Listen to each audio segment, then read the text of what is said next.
1974 में लाहौर शहर में सेठ अबद की रिहाइशगाह पर पुलिस के एक बड़े छापे में 12.5 मिलियन मालियत की पाकिस्तानी करेंसी बरामद हुई।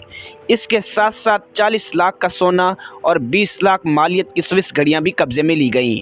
इस छापे में लाहौर पुलिस ने 3 गाड़ियां और दर्जन भर घोड़ों को भी अपनी तहवील में लिया, जिन्हें गैर कानूनी सामान की नकलो हमल के लिए इस्तेमाल किया जाता था। इन्फॉर्मेटिव वीडियोस देखने के लिए हमारे यूट्यूब चैनल को सब्सक्राइब करें और साथ लगी बेल आइकन को भी क्लिक कर दें। अस्सलाम वालेकुम नाजरीन, आप देख रहे हैं साहिब जी टीवी और मेरा नाम है मोहम्मद अब्दुल्ला। नाजरीन, अखबारात ने इस खबर की सुर्खी कुछ ऐसे लगाई, पाकिस्तान की तारीख का स्मगलिंग से बड़ा केस और पाकिस्तान के गोल्ड किंग सेठ अबद पर आलमी सतह पर स्मगलिंग कार्रवाइयों में मुलव्विस होने का इल्ज़ाम लगाया गया।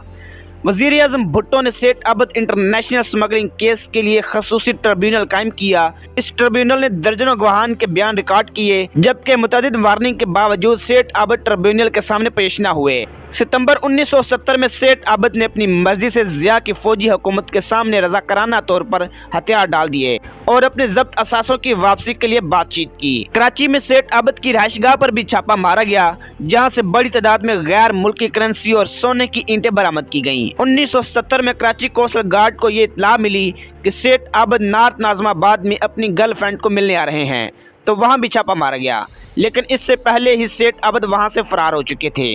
उस साल दिसंबर में फौजी हुकूमत की प्रेस ने बताया कि सेठ ने लेफ्टिनेंट जनरल जहान ज़ेबर बाब को जनाह पोस्ट ग्रेजुएट मेडिकल सेंटर अस्पताल के तमीराती मनसूबे और अब्बासी शहीद अस्पताल के बर्न वार्ड के लिए 1,51,000 रुपए की बड़ी इमदाद दी है। सेठ अबद बैन अल-अक़वामी स्मगलिंग केस पर सन 1985 से सन 1986 तक पार्लियामेंट में बहस हुई और उसके बाद चौधरी निसार अली की सरबराही में कौमी असम्बली की खसूसी कमेटी ने इस केस की जिम्मेदारी उठाई। 3100 तोले सोने की सेनेटर बोर्ड ऑफ रेवेन्यू ने 1958 में वापसी की इजाजत दी, जिसे कस्टम हुक्काम ने कराची एयरपोर्ट पर सेठ अबद से अपनी तहवील में लिया था और पनामा लीक में नाम आने के बाद उन्होंने अपने असासे ब्रिटिश वर्जन आइलैंड में मुंतकिल कर दिए थे। 1990 की दहाई तक वह लाहौर के मुख्तलिफ मकामात पर वसी प्रॉपर्टी रखने की वजह से शहर के सबसे ज्यादा वसाइल रखने वाले प्रॉपर्टी डेवलपर बनकर उभरे।